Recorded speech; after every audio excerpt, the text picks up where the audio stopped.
prompt action to contain this violence. That is more important. More than just raising these, raising high pitches on these issues only to take political mileage in the election. I tell you, every political party, unfortunately, is only interested in polarization. Some do it very blatantly, others do it discreetly, which is a shame. And whatever has happened even in UP, the bigger incidents are a matter of serious concern, right, and they need to be taken up more seriously than the kind of debate that took place in the parliament. Fair point. Okay, Dr. Singh, we respond to that quickly, and I then want to bring the Samajwadi Party into this as well. No, there's no question of this. I think he's making the point I'm making. First of all, precisely because these are happening in all parties according to him, take polarization. This needs to be debated, but more than that, the test of the pudding is in the eating. Very simple. Which party, let's pass the communal violence bill tomorrow. Which party is opposing it most? If every party is polarizing, why is one party in this country opposing it most? And yes, if the government belongs to a party which is principally behind the subtle conflagration, then obviously the government is not going to take strong steps. As far as statistics are concerned, figures are objective, serious or trivial is subjective. Now, I agree entirely that many of the incidents have not come into the full communal violence, full-blown position. That precisely makes my point. The BJP style is near elections to create these minor situations of conflagration, to create an ambience, to create a press report, so to divide communities. Almost a laboratory-like situation. Now that's why it's small. Yes. Yeah, it's a small number, and fortunately it is not conflagrated. But the numbers, by the way, are to be recorded by the state governments. And state governments don't easily record numbers against themselves. But law and order is so where is the problem with the objective numbers? At the end of the day, Gaurav Bhatia, law and order is a state subject, and the centre can debate this all it wants. On the ground, the situation in Uttar Pradesh seems to be going from bad to worse. Gaurav Bhatia. I hope I'll get my share of time. Let us understand what the debate in the parliament today was all about. The debate was about the divide that the new BJP government is creating. The debate was about how BJP leaders themselves are communalizing the atmosphere in various states. And let us not just talk about UP, Ankita, because I have the numbers. I will not go by the Indian Express report as correctly pointed out by Mr. Sharad Pradhan, because the source is not revealed. I think more credible numbers can either come from the state government or can come from the National Crime Record Bureau, which records incidents of rioting. At least it's a larger sphere, but it also deals with communal violence.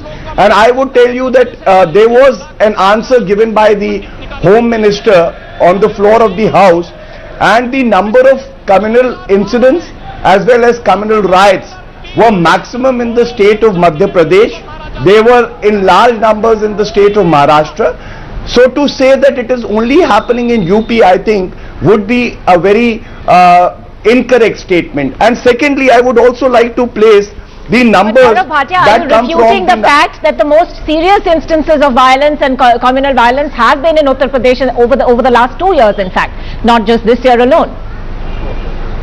Ankita, let me just say this, that yes, the Muzaffarnagar riot had taken place last year in the state of UP, and the perpetrators of crime, most of them happen to be MLAs from the BJP. They have been charge sheeted and trials are going on.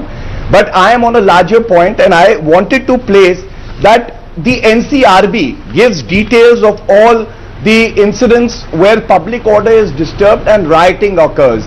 And let me tell you, there is a terminology used, crime rate, in that. Okay, now let's not get bogged down in technicalities, Gaurav Bhatia. There seems to have been no agreement even on numbers. I am not getting bogged down in within the debate in the Lok Sabha. Ankita, how, if you make an allegation that the maximum number of communal incidents are taking place in UP, and then I am trying to place credible details from the NCRB report, you say let's not get bogged down. Fair enough. What are these numbers? Are you countering then the Home Ministry's figures that we heard today? Because those in fact go in your favor. If you go by comparisons to what we've seen in the Indian Express report that's being quoted.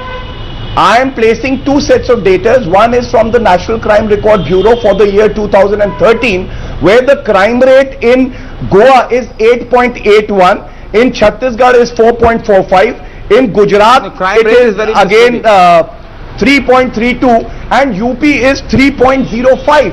So the crime rate in UP is lower than these BJP ruled states. One is this, and second point that I'm making yes, is like a that if counter- we strictly Gaurav- talk about communal incidents, Gaurav, if the police Can I don't complete my register a point? case, obviously the crime rate is going to be low. You know, so I are mean, you I'm trying sorry, to the say, figures, RTG, that the incidents are being registered in Goa, Madhya Pradesh because these are BJP possibly, government, because but look in at UP the, they are you know, not I being mean, just registered to go to because the it is Badaयूं a- rape, just to go to the Badaयूं rape, you tried to pass it off as some family dispute.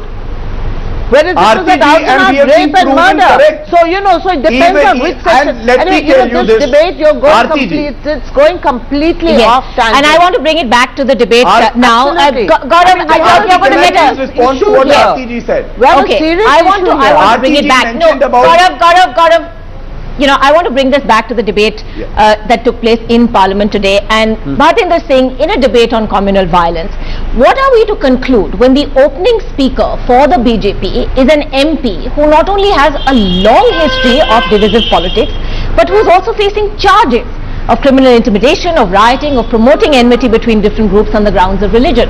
You know, he may be one of your best speakers, but is he the best speaker in a communal violence debate? What is the kind of message that you're sending out there? Well, we've referred to a lot of examples have been taken, and since I come from that area, I would like to go into a little detail of that. We referred to the Muzaffarnagar riot. An eve-teasing incident happened in front of an elder brother, Gaurav, of his sister. When he objected, he and his brother Sachin were clobbered in the middle of the market, in the middle of the afternoon while returning from the school, in the middle of the village. And the minister, the police has, on a sting operation conducted by National Television Channel, the minister goes on to say, "Jo ho raha hai wo hone do." The police officer is saying there's rioting going on, there are people being shot, they've been caught on a canal road, and there's firing from both sides. These people who are going back from a peaceful meeting have now been caught in the middle of firing.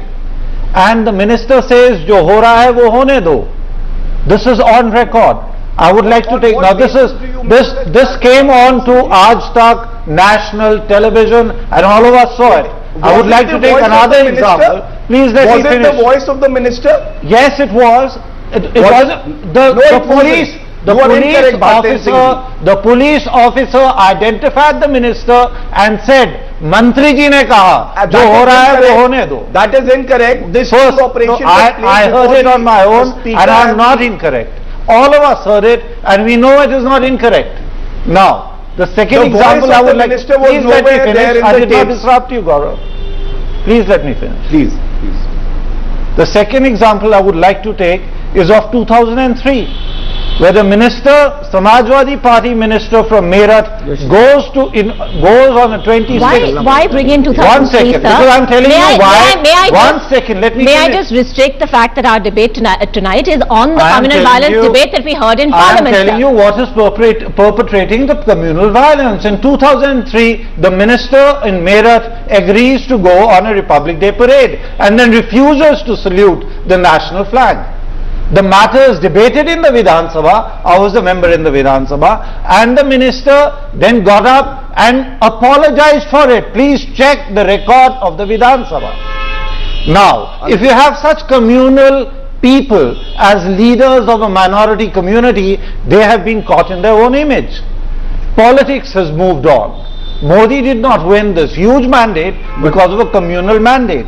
He won because of the corruption charges on the Congress, because of the falling economic situation, because people saw an economic hope on it. The judicial collegium in the Parliament bill has just been passed unanimously by all those sitting in Parliament. All of them passed it unanimously. I think you may have misunderstood my question completely. They have run out of their agenda. That is why the demand.